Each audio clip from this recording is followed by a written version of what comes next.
Hi everybody, welcome back to some more early morning barking, talking about BPD and MPD by somebody that has both. If you find the video useful, don't forget to hit the like and subscribe buttons and all that stuff. And if you found me on Reddit, upvote. If you found me on Twitter, retweet and all of that stuff. Thank you ever so much for doing so. Today, I want to talk about something that has been causing me a lot of problems. Well, it would be more accurate to say it's just been bringing me down, I think. And that's the lack of emotional permanence that comes with BPD.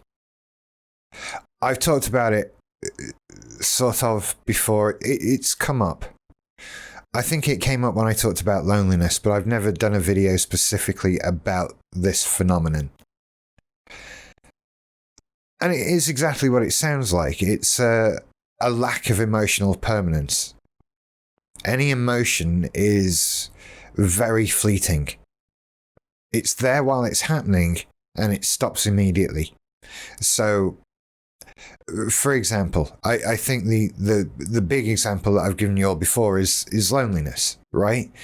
You don't feel lonely with people, and the second everybody leaves, lonely immediately, as if there was never anybody there.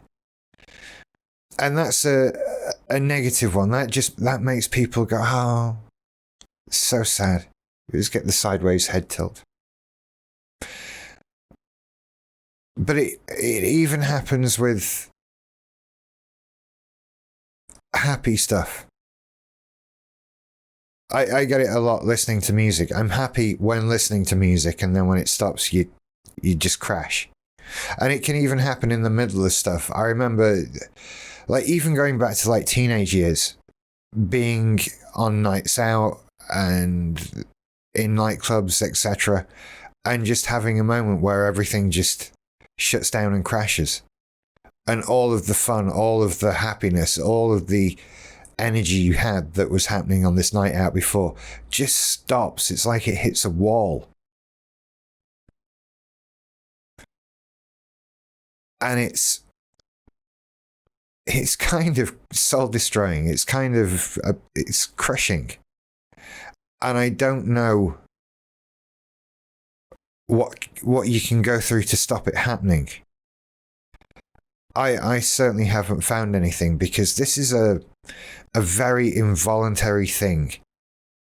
We talk about the differences in some things in BPD are reactionary, some things that just happen to you. And this emotional crash and this loss of emotional permanence is one of the things that just happens to you. You don't decide to do it.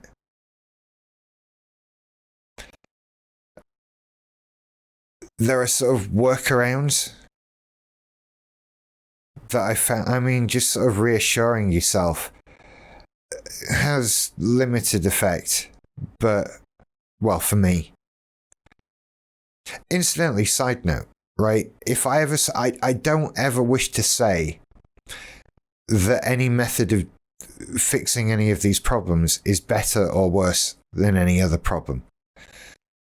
If I ever do, I've slipped up, because these are obviously completely unscripted, and I just ramble at you for 10 minutes or so.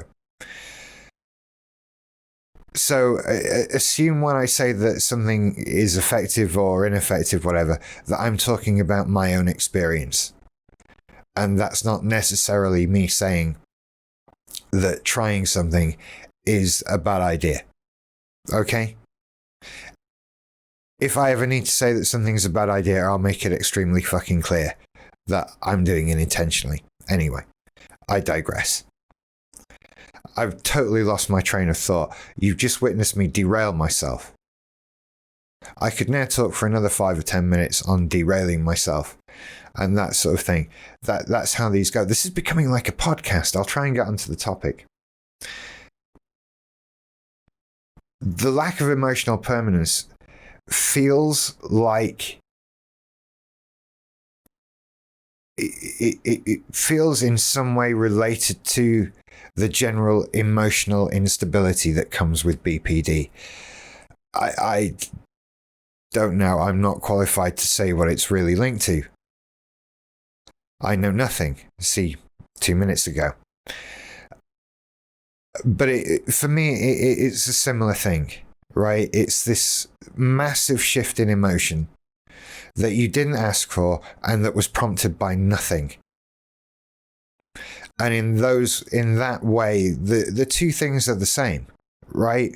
We have the emotional instability that 1 minute I'm up, 1 minute I'm down. 1 minute I just feel weird. Shut up. All of that stuff. And this feels like the same thing. I don't ask for the loneliness to come when I stop talking to people or seeing people or being around people. It just, big crashing wave. That was the sound effect.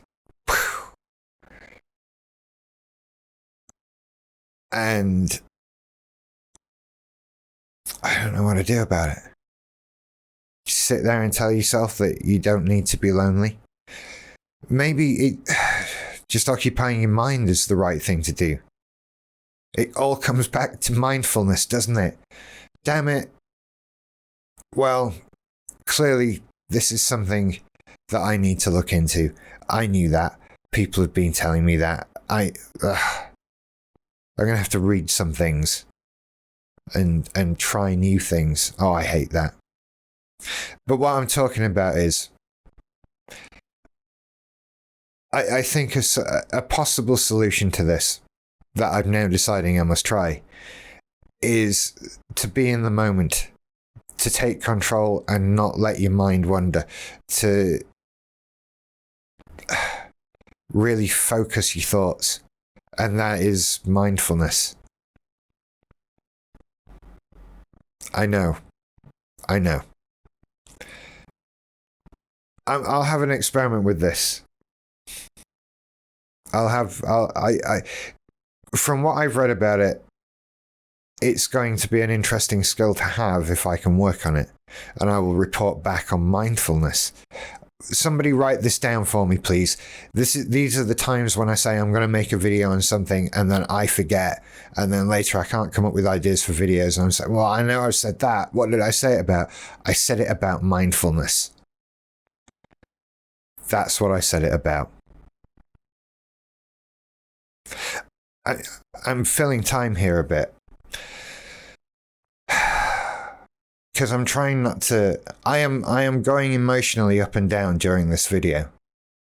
And I think that's what draws me back to rambling, because that's an uplifting bit when I can just talk and be silly and not really worry about stuff. And when you remember this stuff, the bad stuff that I'm here to talk about, it brings me down immediately. It almost feels like I'm trained at this point. And I've noticed this with doing group. I seem to have gotten into a mindset that going to group, or in this, as we do now, videoing into group, that it must come with some heavy, somber mindset, that it must be very serious and I must sit and be intense and deep in thought. I feel very heavy because I have emotions to discuss. And it's occurring to me that I'm sort of training myself to think like this. I'm training myself to feel like that. There's no requirement that group must be serious. We're not there to mess about, obviously, but you know, these things are there to unfold as they unfold. You don't have to turn up sad. That's not a requirement, but I do. And I've trained myself to think like that. Maybe I've trained myself to feel lonely when I'm alone. And then I become unfocused and spiral and catastrophize and feel bad about so many other things and sit there being lonely and feeling sad. Little breakthrough. I'm training myself, aren't I? I'm getting used to these feelings. It's the emotional equivalent of knowing what song comes next on the album. This has happened, therefore I feel sad. I feel like this. Whatever. That, of course, doesn't account for all of it.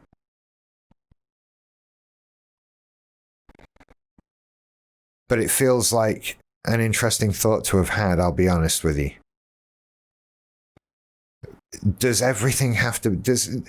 Does every aspect of a problem need to be solved in the same way or caused by the same thing for it to be the case? So, if I've trained myself to feel like I'm lonely, it doesn't necessarily mean I've trained myself to have an emotional crash in moments of, I suppose, emotional extremes. Now I'm just rambling shit at you. I'm sorry. I'm actually going to put this on the internet. I kind of feel ashamed about that. I do apologize. But hey, as I say, I've got personality disorders. Leave me alone. Anyway, I hope that is in some way of help to somebody. Just telling it like it is. Anyway, you take care. I'll see you later. Bye.